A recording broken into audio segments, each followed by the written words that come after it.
إن الحمد لله نحمده ونستعينه ونستغفره ونؤمن به ونتوكل عليه ونعوذ بالله من شرور أنفسنا ومن سيئات أعمالنا من يهده الله فلا مضل له ومن يضلل فلا هادي له أي فلن تجد له وليا مرشدا ونشهد أن لا إله إلا الله وحده لا شريك له هو الذي لا ضد له ولا ند له لا مثل له ولا مثيل له لا وزير له ولا كفيل له لا شبه له ولا شبيه له لا ولد له ولا والد له وهو الواحد الفرد الصمد لم يلد ولم يولد ولم يكن له كفوا أحد ونشهد أن سيدنا ونبينا وحبيبنا وبشيرنا ونذيرنا وطبيبنا وطبيب أرواحنا وحبيبنا وحبيب ربنا محمدا عبد الله ورسوله أرسله بالحق بشيرا ونذيرا وداعيا إلى الله بإذنه وسراجا منيرا أما بعد فقد قال الله تعالى في كلامه المجيد وفي فرقانه الحميد أعوذ بالله من الشيطان الرجيم بسم الله الرحمن الرحيم هل أتى على الإنسان حين من الدهر لم يكن شيئا مذكورا إن الله وملائكته يصلون على النبي يا أيها الذين آمنوا صلوا عليه وسلموا تسليما اللهم صل على محمد وعلى آل محمد كما صليت على إبراهيم وعلى آل إبراهيم إنك حميد مجيد اللهم بارك على محمد وعلى آل محمد كما باركت على إبراهيم وعلى آل إبراهيم إنك حميد مجيد আপনারা কেমন আছেন সবাই? কেমন আছেন? জি আলহামদুলিল্লাহ আমি ভালো আছি। আমাদেরকে ভালো রাখে কে? আল্লাহ। সুস্থ রাখে কে? আল্লাহ। মাঝে মাঝে অসুস্থ বানায় কে? আল্লাহ। এজন্য সব সময় প্রশংসা করতে হবে কার? আল্লাহ। সকালবেলা প্রশংসা কার? আল্লাহ। বিকেল বেলা? আল্লাহ। খাওয়ার সময়? আল্লাহ। ঘুমানোর সময়? আল্লাহ। যৌতুক দেওয়ার সময়? যৌতুক আছে নোয়াখালীতে? যৌতুকের সাথে আমাদের কোনো সম্পর্ক নাই। ইসলাম দিয়েছে মাহার। ওয়াহাতুন নিসা সাদুকাতিহিন্না নিহলা, সন্তুষ্ট চিত্তে স্ত্রীকে মাহার দাও, সদকাত দিয়ে দাও। শয়তান এসে এই মাহারকে ডিলিট করে ঢুকাইছে যৌতুক, ঠিক কিনা? একটা বর, মুসলিম বর কেমন করে যৌতুক দাবি করে? একটা কন্যা হচ্ছে বাবার জন্য তার কলিজা। আমার 2 মেয়ে আছে, আমি জানি। তো মেয়েকে দিল মানে তো বাবা তার কলিজাটাই ছিঁড়ে দিল। তো আপনি শ্বশুরের কলিজা নিয়ে আসছেন, আর কি চান? যৌতুক খাওয়া এটা ভয়ঙ্কর ধরনের অপরাধ। যৌতুক খাওয়ার চেয়ে কুকুরের গোশত খাওয়া ভালো, কারণ কুকুরের গোশত খেলে একটা গুনাহ, হারাম খাওয়ার গুনাহ, আর যৌতুক খেলে ডবল গুনাহ। একে তো যৌতুক খাওয়া হারাম, হারাম খাওয়ার গুনাহ। 2 হচ্ছে শ্বশুরের উপর জুলুম করার গুনাহ। ওয়া যুলমু যুলমাত ইয়াউমাল কিয়ামা, জুলুম, অত্যাচার, operation in the day of রেজারেকশনে আল্লাহ তাআলা এটাকে আপনার ঘাড়ে চাপাবে, অন্ধকার করে দিবে, আপনি চোখে মুখে কিছুই দেখবেন না। এজন্য যৌতুকের সাথে আমাদের কোনো সম্পর্ক দেখবেন যারাই যৌতুক খায় এদের ঘরে কিলাকিলি আছে না নাই? বউয়ের সাথে ভালোবাসাও বিনিময় করতে পারে না, ঠিক কি না? কারণ ওইখানে একেবারে পিওর ভালোবাসা নাই, এখানে দেয়া নেয়া সম্পর্ক, ঠিক কি না? বউ যদি ধমক মারে চুপ করে বসে থাকা লাগে, কারণ যে ফ্ল্যাটটাতে আছে ফ্ল্যাটটা শ্বশুরের, যে বিছানায় ঘুমায় এটাও শ্বশুরের। ওরা লাথি মাইরা বের করে দিলে ওর মুখ দিয়ে আওয়াজ বেরোবে না, চিল্লা এখন, ঠিক কি না? এজন্য এই যৌতুকের মতো জঘন্য অপরাধকে ঝাড়ু পিটা করে সমাজ থেকে বিদায় করতে হবে। এগুলো যুবকরা পারবে। এদেশের যুবকরা অনেক সম্ভাবনায় মই। এদেশের যুবকদের মধ্যে আছে প্রাণ ঢালা উচ্ছ্বাস, শক্তি। যুবকদের দেহের রক্ত গরম না?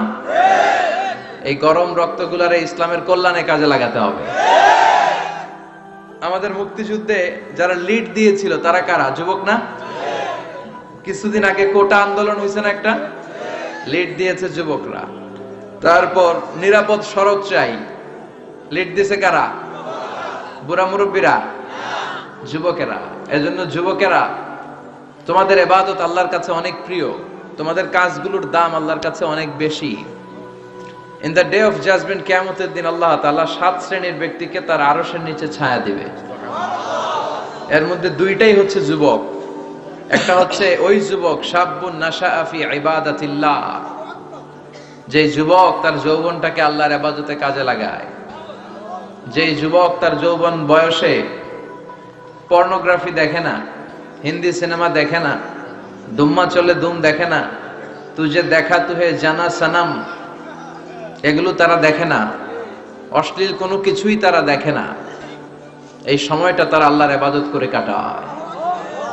আর আরেক শ্রেণীর যুবক, যে যুবককে পাপ কাজের জন্য, পরকীয়ার জন্য অফার করা হয়। সুন্দরী মেয়ে তাকে অফার করে, দেখো আমি সুন্দরী, সুস্নিগ্ধা, অনন্যা, প্রিয়ংবদা, সুহাসিনী, সুকেশিনী, সুভাসিনী, অসূর্যম পশা, মেঘ কালো কেশ, কাজল কালো চুল, হরিণের মতো ডাগর ডাগর আমার 2টি চোখ। কিন্তু যুবক সেদিকে ভ্রুক্ষেপ করে না। ওই যুবক বলে, ইন্নী আখাফুল্লাহ, আমি একজনকে ভয় পাই, তিনি কে? যাদের হৃদয়ে আছে আল্লাহর ভয়, তারা কভু পথ ভুলে যায় না। আল্লাহর প্রেম ছাড়া এই দুনিয়ায় কারো কাছে কোনো কিছু চায় না। রাতের আধারে যারা সেজদাতে রয়, 2 চোখের শ্রুতে নদী যেন বয়। ছলনার হাতছানি যতই আসুক, পেছনে ফিরেও সে তাকায় না। যাদের হৃদয়ে আছে আল্লাহর ভয়, তারা কভু পথ ভুলে যায় না। আল্লাহর প্রেম ছাড়া এই দুনিয়ায় কারো কাছে কোনো কিছু চাই না, কারো কাছে কোনো কিছু চাই না, ঠিক কি না? ওই যুবকদের হৃদয়ে ভয় থাকে কার? কারো কাছে তাদের চাওয়া পাওয়ার কিছু নাই। কিন্তু আমার দেশের এই দামাল ছেলেগুলোর চরিত্র ধ্বংস করে দেওয়ার জন্য যা যা দরকার তার সব উপাদান বাংলাদেশে আছে না নাই? 1 নম্বরে পর্নোগ্রাফি আছে না? স্মার্টফোন গুলার ভিতরে ইন্ডিয়ান নায়িকাদের কোমর দোলানোর ডান্স আছে না নাই? রুব্বানে নাচে কোমর দুলাইয়া, ফেরেশতারা বলবে তোগরে পিডামু আমরা ঝুলাইয়া। তো যুবক ভাইয়েরা, এগুলো দেখবা না, তোমার চোখের হেফাজত করতে হবে, তোমাকে অনেক দূর যেতে হবে, তোমাকেই খুঁজছে বাংলাদেশ। তুমি যদি ভালো থাকো ভালো থাকবে আমার বাংলাদেশ। তুমি যদি ইসলামের পক্ষে থাকো ভালো থাকবে আমার 56,000 বর্গ মাইল। তুমি যদি কোরআনের পক্ষে থাকো ভালো থাকবে আমার লাল সবুজের পতাকা। এজন্য যুবকদেরকে ইসলামের পক্ষে থাকতে হবে। এই পর্নোগ্রাফির সাথে আমাদের কোনো সম্পর্ক নাই। আজকের এই মাহফিল থেকে আমরা ওয়াদা করব, যার মোবাইলে যা আছে সব ডিলিট করা যাবে না ইনশাআল্লাহ। আগে যা করছি সামনে থেকে আর দেখা যাবে না। এই পর্নোগ্রাফি আমার যুবক ছেলেদেরকে শেষ করে দিয়েছে। এরপরে আরেকটা বড় সমস্যা হচ্ছে মাদকের সমস্যা। ইয়াবা, গাঁজা, ফেন্সিডিল, মারিজুয়ানা, এগুলো নোয়াখালীতে নাই। এই ইয়াবা আগে ছিল ইউনিভার্সিটি লেভেলে ছেলেরা খেত, তারপরে নামলো কলেজে, এখন এটা প্রাইমারি স্কুলের ছেলেদের হাতেও পৌঁছে গিয়েছে। ভয়ঙ্কর অবস্থা। প্রশাসনের ভাই যারা আছেন, জনপ্রতিনিধি যারা আছেন, আপনাদেরকে আরো শক্ত হতে হবে, ওদের ঘাঁটি ভেঙে চুরমার করে দিতে হবে। কোন ইয়াবার ব্যবসা বাংলার জমিনে চলতে পারবে না, জোরে বলো ঠিক কিনা। দরকার শুধু একটা শক্ত সিদ্ধান্ত, দ্য চয়েস ইজ ইয়ার্স। আপনারাই পারেন। যারা চেয়ারম্যান, ওনাদের অনেক দায়িত্ব। পুরো এলাকাটা আমার চেয়ারম্যান ভাইয়ের হাতে আমানত, ঠিক কিনা। যিনি ইমাম, মসজিদের সব দায়িত্ব ইমাম সাহেবের কাছে আমানত। যিনি মেম্বার অফ দ্য পার্লামেন্ট, ওনার দায়িত্ব আরো বেড়ে যায়। তার পুরো নির্বাচনী এলাকাটা তার কাঁধের উপরে আমানত। যারা মন্ত্রী, পুরো মন্ত্রণালয়ের কাজবাজ তার হাতে আমানত। যিনি এই 17 কোটি মানুষের প্রধানমন্ত্রী, তার কাছে পুরো বাংলাদেশটা আমানত। এজন্য যুবকদেরকে এই মাদকের সাথে যাতে পরিচয় না ঘটে, এরকম একটা পরিবেশ বাংলাদেশে করতে হবে। তো 1 নম্বরে এই মাদকের কারণে ছেলেরা নষ্ট হয়, এরপরে পর্নো ভিডিওর কারণে নষ্ট হয়, এরপরে নোংরা ছাত্র রাজনীতি আছে না নাই, তাদেরকে দিয়ে মারামারি কাটাকাটি এগুলোর মতো কাজে লিপ্ত করানো হয়। এটা ঠিক না। যুবকদেরকে পজিটিভ পলিটিক্স শেখানো উচিত। এদেশে পজিটিভ পলিটিক্সের একটা ট্রেন্ড চালু করা দরকার, যেখানে মারামারি কাটাকাটি থাকবে না, মেধার ভিত্তিতে ক্যাডার নিয়োগ হবে, ঠিক কিনা। ছাত্র দলের নেতা হতে হবে ডক্টরেট করা, ছাত্রলীগের নেতা হতে হবে ডক্টরেট করা। যত ছাত্র রাজনীতির বড় বড় নেতারা আছে, এরা শিক্ষিত হতে হবে, কারণ তারা আমাদেরকে পথ দেখাবে। তারা সামনে হাঁটবে, আমরা পিছনে পিছনে হাঁটবো, ঠিক কিনা। তো এই জাতীয় যে ইনকনসিস্টেন্সি আছে, এগুলো থেকে আল্লাহ আমার দেশকে তুমি হেফাজত করো। আমাদের জনপ্রতিনিধি ভাইরা যারা আছেন, ওনারা চাইলেই পারে, আমরা তাদের জন্য দোয়া করি, তারা যেন সত্যিকার অর্থে একটা সুজলা সুফলা শস্য শ্যামলা ডিজিটাল বাংলাদেশ আমাদেরকে উপহার দেয়। তাদের জন্য দোয়া আছে না নাই। যারা দেহের তাজা প্রাণ বিলিয়ে দিয়ে আমাদের জন্য বাংলা ভাষাটারে রেখে গেল, ওই ভাষা শহীদদের জন্য আমাদের দোয়া আছে না নাই। যারা 71 সালে মুক্তিযুদ্ধ করে দেশটারে স্বাধীন করলো, মুক্তিযোদ্ধা ভাইদের জন্য দোয়া আছে না নাই। যারাই এই দেশের জন্য কন্ট্রিবিউট করেছে, তাদের সবার জন্য আমাদের পক্ষ থেকে দোয়া। আর যারাই দেশের শত্রু, যারাই দেশের বিপক্ষে, আমরাও তাদের বিপক্ষে, জোরে কোন ঠিক কিনা। এজন্য যুবক ভাইয়েরা, তোমাদেরকে জ্বলে উঠতে হবে আপন শক্তিতে, ঠিক কিনা। রবির স্লোগান, জ্বলে ওঠো। মুমিনের ঈমান হতে হবে এমন ঈমান যেটা জ্বলে ওঠে, তাহলে বোঝা যাবে ওইটা আসল ঈমান, ঠিক কিনা।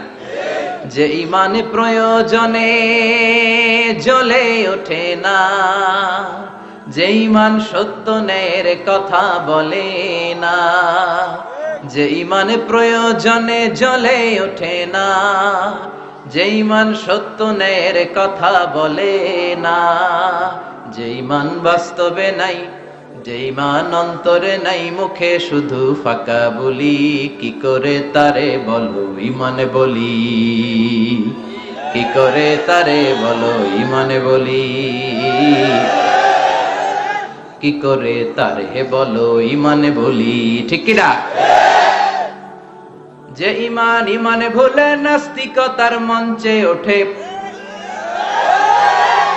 এরকম আছে না নাই। যে ঈমান বাতিল মতের দোসর হয়ে ফায়দা লুটে, যে ইমান শুধুই কেবল খায় দায় আনন্দ করে, যে ইমান দেখে না যে আরাকানে ভাইরা মরে, যে ইমান ময়দানে নাই, যে ইমান বাস্তবে নাই, মুখে শুধু ফাঁকা বলি, কি করে তারে বলো ইমান বলি, কি করে তারে বলো ইমান বলি, কি করে তারে বলো ইমানে বলি, ঠিক কি না? এজন্য ইমান হতে হবে পাক্কা ইমান।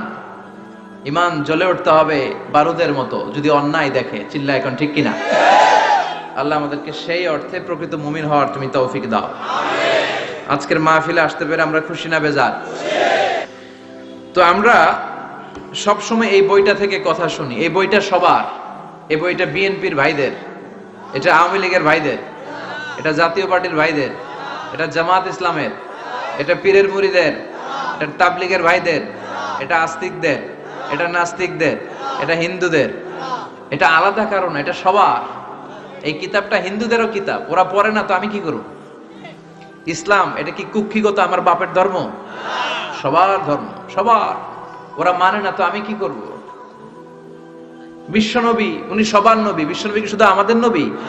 উনি হিন্দুদেরও নবী, উনি বৌদ্ধদেরও নবী, উনি অগ্নি উপাসকদেরও নবী, উনি নারীদের নবী, উনি পুরুষদের নবী, উনি আরবদের নবী, উনি অনারবদের নবী, উনি বিশ্বনবী। উনি বিশ্বনবী, সবার জন্য এসেছেন as a father, as a husband, as a lawgiver, as a lawmaker, as a reformer of the society, as a commander, as a messenger. Muhammad is the superman of the world. স্বামী হিসেবে, বাবা হিসেবে, নেতা হিসেবে, সমাজ সংস্কারক হিসেবে, আইন প্রণেতা হিসেবে, সর্বোপরি একজন নবী হিসেবে মুহাম্মদ সাল্লাল্লাহু আলাইহি ওয়াসাল্লাম গোটা বিশ্বের মানুষের কাছে সুপারম্যান। সুপারম্যান ছিলেন তো, যে সবকিছু করে দেখাতে পারে আল্লাহর রহমতে। বিশ্বনবীকে তো আল্লাহ এই বরকত দিয়েছে। বিশ্বনবীর হাতে বরকত, পায়ে বরকত। বিশ্বনবী যদি কোনো বাচ্চার মাথায় হাত বুলিয়ে দিত, ওই বাচ্চার মাথার চুল বড় হয়ে যেত। এক ভণ্ড নবী আসলো, মুসাইলামাতুল কাযযাব, সে কয় আমিও নবী। সবাই কয় তাহলে তুমিও আমাদের বাচ্চার মাথায় হাত বুলায় দাও। মুহাম্মদ তো হাত বুলায় দিলে বাচ্চার মাথায় চুল বড় হয়। মুসাইলামা কয় নিয়ে আয় বাচ্চা। বাচ্চা নিয়ে আসছে, বাচ্চার মাথায় হাত বুলায় দিস, চুল তো বড় হয় না। আর মাথা ছিল আজীবন টাক মাথা। যে বাচ্চার মাথার মধ্যে এই বেয়াদবের হাত লেগেছে, ওই বাচ্চার মাথাটা আজীবন ছিল টাক। চুল বড় হবে তো দূরের কথা। কি বরকতের নবী! অনেক সাহাবী এসে বলছেন, ইয়া রাসূলুল্লাহ, আমাদের কুয়ার মধ্যে পানি নাই, কি করব? বিশ্বনবী যে কুলি করে কুলির পানি কুয়াতে ফেলেছে, মুহূর্তের মধ্যে পাম্প মেশিন দিয়ে পানি উঠালে যেমনি পানি উঠতে থাকে, পুরো কুয়ার পানি উপচে উপরে ওভারফ্লো হতে শুরু করেছে। অনেক জায়গায় কুয়ার পানি লবণাক্ত, সাহাবারা খেতে পারে না। ইয়া রাসূলুল্লাহ, আমাদের কুয়ার পানি লবণাক্ত। বিশ্বনবী ওযু করে আবার কুলির পানি ছাড়লেন, মুহূর্তের মধ্যে লবণাক্ত কুয়ার পানি মিঠা পানিতে পরিণত হলো। যেখানে হাত দিয়েছেন ওখানেই বরকত আছে না নাই? এজন্য বিশ্বনবীর সুন্নাহ আছে, যেখানে আমরা আছি। আসলে আমরা সরাসরি কোরআনের দিকে যাই, কারণ এই কিতাবে অনেক বরকত। আমি আমার খুতবার শুরুতে আল কোরআন আল কারীমের 29তম পারার একটি সূরা, সূরাতুল ইনসান, এই সূরার একটি আয়াত তেলাওয়াত করেছি। এই সূরার আলোকে আজকের এই চমৎকার রজনীতে আমরা কিছু কথা শুনবো ইনশাআল্লাহ। পড়ে এখন যেমনি আপনারা চুপচাপ, শেষ পর্যন্ত চুপচাপ থাকবেন তো? নাকি ওঠা বসা করবেন না? তাহলে আদব নষ্ট হবে। আদব নাই তো কিচ্ছু নাই, আদব আছে তো সব আছে, ঠিক কি না? সূরার নাম হচ্ছে সূরাতুল ইনসান। সবাই বলেন সূরার নাম, আরো জোরে বলেন ইনসান। 29তম পারায় অবস্থিত। কোন পারায়? 31টা আয়াত। কয় আয়াত? এই সূরাটা মাক্কি সূরা। কি সূরা? বিশ্বনবীর জীবনে দুইটা পর্ব, একটা মাক্কি পর্ব আর একটা মাদানী পর্ব। হিজরতের আগে যে সূরা নাজিল হয়েছে এগুলো মাক্কি, হিজরতের পরে যা নাজিল হয়েছে এগুলো মাদানী। এটা বিশ্বনবীর হিজরতের আগে নাজিল হওয়ার সূরাগুলোর অন্তর্ভুক্ত, ঠিক কি না? ঠিক এতটুকু কথাবার্তা ক্লিয়ার না? এবার আসলে সামনে যাই। সূরাতুল ইনসানই শুধু সূরাতুল ইনসানের নাম নয়, এছাড়াও এই সূরার আরেকটা নাম আছে। সে নামটা হচ্ছে সূরাতুদ দাহার। হাফেজ আছো কারা কারা? দেখি হাত তোলো। অনেক আছে, মাশাআল্লাহ মাশাআল্লাহ। তো কিছু কিছু কোরআনে এই সূরাটার নাম লেখা থাকে সূরাতুল ইনসান, কিছু কিছু জায়গায় লেখা থাকে সূরাতুল দাহার, হিনুম মিনাত দাহার, যেহেতু প্রথম আয়াতে দাহারের কথা আছে। আবার হাল আতা আলাল ইনসান, ইনসানের কথাও আছে। এজন্য কোন নুসখাতে এই সূরার নাম সূরাতুল ইনসান, আবার কোন নুসখায় এই সূরার নাম সূরাতু আদ-দাহার। এই সূরাটা বুখারীর বর্ণনায়, বুখারী সহিহ বুখারীতে এসেছে যে বিশ্বনবী সাল্লাল্লাহু আলাইহি ওয়াসাল্লাম জুমার দিন ফজরের নামাজের যে ফরজ 2 রাকাত, এই ফরজ 2 রাকাতের দ্বিতীয় রাকাতে এই সূরাটা বিশ্বনবী পড়তেন। প্রথম রাকাতে সূরাতুস সাজদা পড়তেন, আলিফ লাম মিম তানজিলুল কিতাব লা রাইবা ফি মির রাব্বিল আলামিন। প্রথম রাকাতে সূরাতুস সাজদা, আর দ্বিতীয় রাকাতে পড়তেন সূরাতুল ইনসান। সুবহানাল্লাহ পড়েন। ইনসান শব্দের অর্থ হচ্ছে মানুষ। ইনসান মানে কি? সবাই বলেন। আপনারা কি? আমরা কি? আমরা মানুষ। তো মানুষের নামে আল্লাহ কোরআনে সূরা দিলেন, এজন্য জিনেরা মাইন্ড করার সুযোগ নেই। জিনদের নামেও সূরা আছে। কি নাম? সূরাতুল জিন। মানুষ হচ্ছে কোরআনের সেন্ট্রাল থিম, কেন্দ্রীয় আলোচ্য বিষয়। খুব ভালো করে খরগোশের মতো কানটা খাড়া করে শুনবেন। মানুষ হচ্ছে কোরআনের কেন্দ্রীয় আলোচ্য বিষয়, central theme of the holy Quran, subject matter, central subject matter of the holy Quran. কোরআনের কেন্দ্রীয় আলোচ্য বিষয় হচ্ছে কি? কথা বলেন। মানুষ। মানুষকে নিয়ে কোরআনে যত কথা, মানুষকে নিয়ে যত আয়োজন, সবকিছু মানুষকে নিয়ে। এজন্য মানুষই হচ্ছে কোরআনের কেন্দ্রীয় আলোচ্য বিষয়। চিল্লায় পড়েন আল্লাহু আকবার। আবার আল্লাহ বললেন, গোলাম, এই কোরআনের প্রথম সূরার নাম ফাতিহা, দ্বিতীয় সূরার নাম হলো আল বাকারা। বাকারা শব্দের অর্থ হলো গাভী। আর এই কোরআনের সর্বশেষ সূরার নাম হলো সূরাতুন নাস। নাস মানেও মানুষ। আল্লাহ বুঝাতে চাইলেন, কোরআন শুরু করেছি প্রাণীর নামে একটা সূরা দিয়ে, আর এই কোরআনটারে শেষ করেছি মানুষের নামে একটা সূরা দিয়ে। তার মানে এই কোরআনটা যদি ভালোভাবে হৃদয়ঙ্গম করতে পারো, তোমাদের মধ্যে পশুত্বের যে প্রবৃত্তি আছে, পশুত্ব দূর হয়ে তুমি মানুষের মতো মানুষ হয়ে যাবা। কোরআন পড়লে আপনার মধ্যে পশুত্ব থাকবে না, আপনি মানুষ হবেন, মানুষের মতো মানুষ। কিসের মতো? এই পৃথিবীতে মানুষ হওয়া সবচেয়ে কঠিন, মানুষের বড় অভাব। অনেকে বলবেন, কি বললেন হুজুর, পৃথিবীতে প্রায় 600 কোটি মানুষ, আর আপনি কোন মানুষের অভাব? আসলে 600 কোটি যা দেখা যায় এগুলো মানুষ না, এগুলো জনসংখ্যা। এজন্য বলা হয় বাড়ছে জনসংখ্যা, কমছে মানুষ। বাড়ছে কি কমছে কি? মানুষ সব মানুষ হতে পারে নাই, মানুষ হওয়া বড় কঠিন। এই কোরআন এসেছে মানুষের মতো মানুষ বানাতে। গরুর পেট থেকে যদি কিছু বেরোয় আমরা ওটারে বলি গরু, ছাগলের পেট থেকে বেরোলেই ওটা ছাগল হয়ে যায়। কিন্তু মানুষের পেট থেকে বেরোলেই ওটা মানুষ হয় না, ওটারে মানুষ বানাইতে হয়, ওটারে মানুষ করতে হয়, তাই না? আবার ছাগলকে কেউ কোনোদিন বলে না তুই ছাগলের মতো ছাগল হ, গরুকে কেউ কোনোদিন বলছে তুই গরুর মতন গরু হ, কিন্তু মানুষকে বলা হয় তুই মানুষের মতো মানুষ হ। কোরআন এসেছে আমাদেরকে মানুষের মতো মানুষ বানাতে, ঠিক কি না? এই দুনিয়া এখন তো আর সেই দুনিয়া নাই, মানুষ নামের মানুষ আছে দুনিয়া বোঝাই,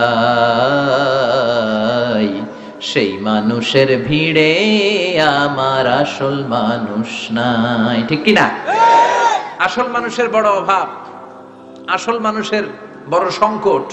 এই কোরআন এসেছে আমাদেরকে আসল মানুষ বানাতে, কোরআন এসেছে আমাদেরকে মানুষের মতো মানুষ বানাতে। এজন্য যে মা বাবারা চান আপনার ছেলে টেন্ডারবাজ না হোক, চাঁদাবাজ না হোক, 31st নাইটে মেয়েদের অন্য ধরে টান না দেখ, ফেন্সি ডিলের টাকার জন্য আপনারা লাথি মেরে ঘর থেকে বের না করে দেখ, ওই মা বাবারা ছেলে মেয়েদেরকে একটা কিতাব পড়ায় দিবেন। কিতাবটার নাম কি? এই কিতাবটা পড়লে আপনার ছেলেরা শিক্ষিত বানাবে কে? আমি বলি teach your children the holy Quran, holy Quran will teach your children everything. আপনি আপনার ছেলেরা শুধু কোরআন শিখান, কোরআন আপনার ছেলেরা গোটা দুনিয়াটা শিখাই দিবে। কারণ কোরআনের প্রথম বাণী হচ্ছে পড়ো, educate yourself, educate your generation. নিজে শিক্ষিত হও, সভ্য হও, সিভিলাইজড হও। শিক্ষার কথা কোরআনে আছে না নাই? কোরআনের প্রথম শব্দটা কি? ইকরা। ইকরা মানে কি? সবাই বলেন প্রথম শব্দটা কি? আল কোরআনের প্রথম বাণী পড়ো, আল হাদিসে নবীর কথা পড়ো। আল কোরআনের প্রথম বাণী পড়ো, আল হাদিসে নবীর কথা পড়ো।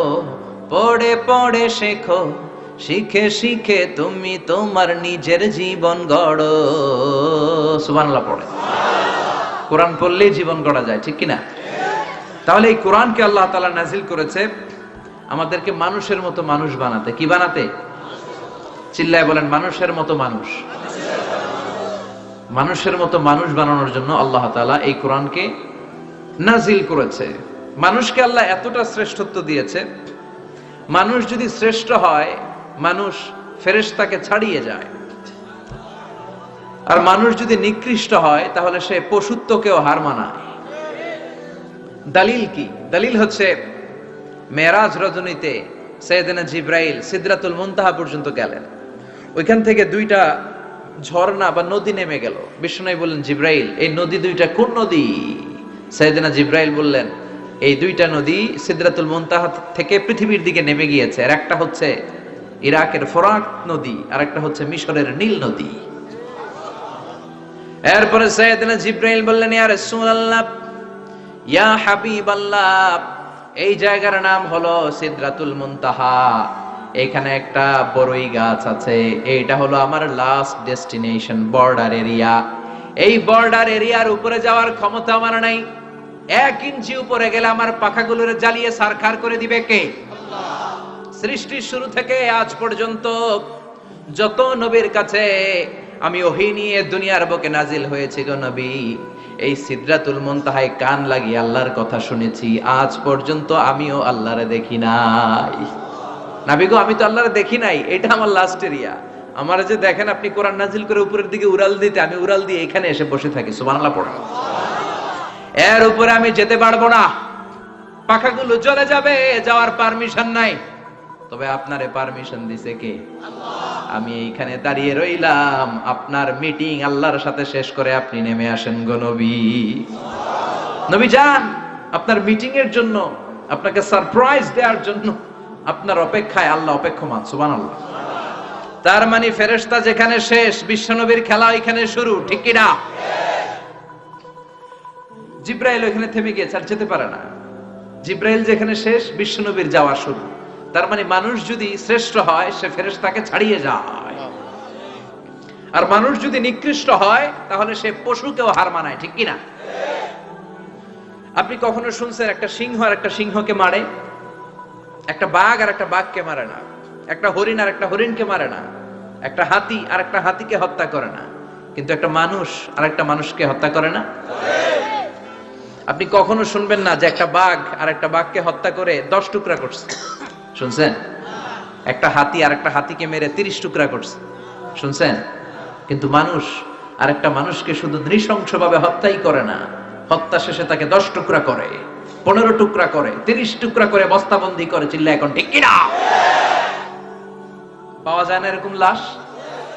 গুম করে ফেলছে, ক্রস ফায়ার করে ফেলছে, মেরে ফেলছে, হাত পা বেঁধে, চোখের রশি বেঁধে বস্তার ভিতরে ভরে ক্ষেতের মধ্যে ফেলে দিচ্ছে। 3 দিন 4 দিন পর এরকম লাশটা ফুলে উঠছে, পাওয়া যায় না? পত্রিকায় বিভৎস লাশ দেখে আমরা অবাক হই। কোন প্রাণী এমনটা করে না, মানুষ মানুষকে মেরে টুকরা টুকরা করে। একটা ছাগল বনের সব ছাগলগুলোরে মেরে ফেলতে চায় না, একটা হাতি ওই জঙ্গল থেকে সব হাতিগুলোকে শেষ করে দিতে চায় না, কিন্তু মানুষ আগুন জ্বালিয়ে জনপদের পর জনপদ ছারকার করে দেয়, গুলি মেরে এলাকার পর এলাকা ঝাঁঝরা করে দেয়।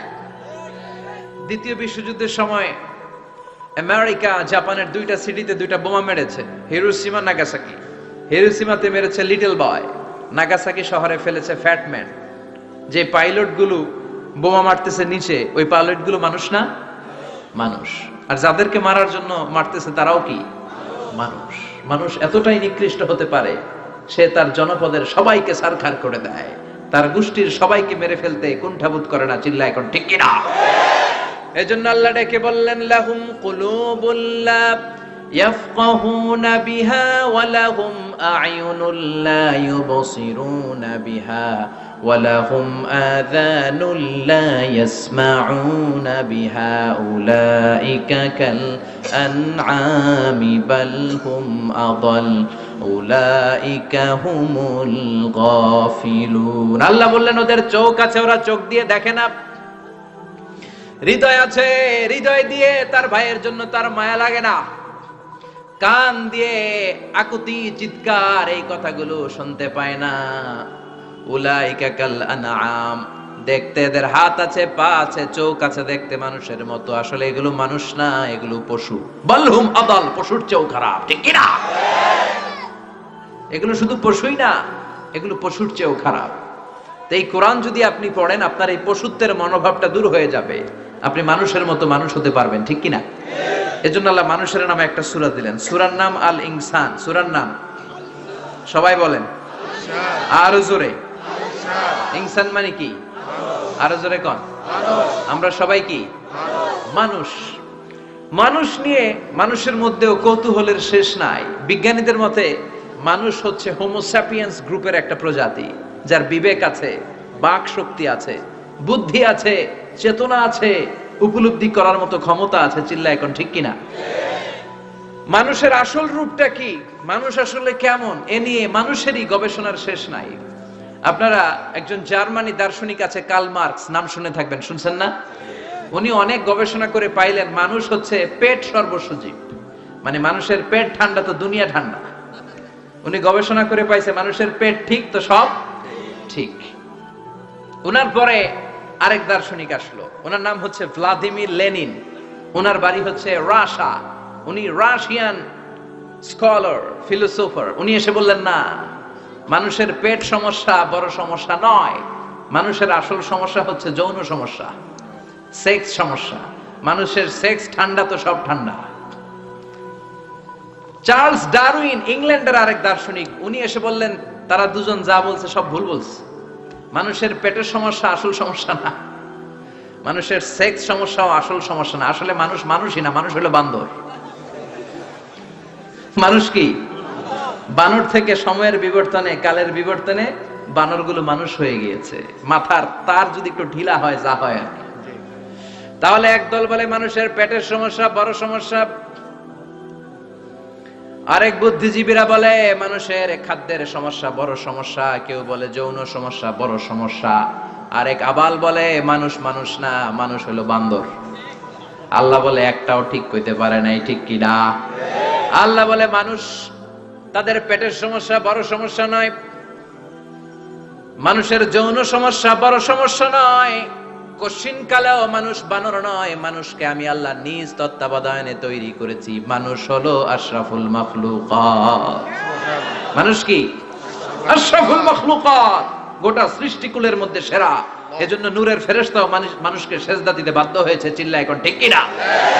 তুমি মাটির আদমকে প্রথম সৃষ্টি করিয়া ঘোষণা করিয়া দিলে শ্রেষ্ঠ বলিয়া, তাই তো নূরের ফেরেশতা করে আদমকে সেজদা, ঠিক কি না? তাই তো নূরের ফেরেশতা করে আদমকে সেজদা, সবার চেয়ে সম্মান দিলে মাটির আদমকে। পড়েন আল্লাহু আল্লাহু তুমি জাল্লে জালালুহু, শেষ করা তো যায় না গে তোমার গুণগান। আল্লাহু আল্লাহু সুবহানাল্লাহ পড়েন। আল্লাহ বলেন পেটের সমস্যা সমস্যা, কিন্তু আসল সমস্যা না। মানুষের যৌন সমস্যা বড় সমস্যা, কিন্তু আসল সমস্যা না। মানুষ বানর নামের প্রজাতির ভেতর দিয়ে মানুষ হয় নাই, মানুষকে আমি নিজে তৈরি করেছি। মানুষকে আমি আশরাফুল মাখলুকাত বানিয়েছি। সুবহানাল্লাহ।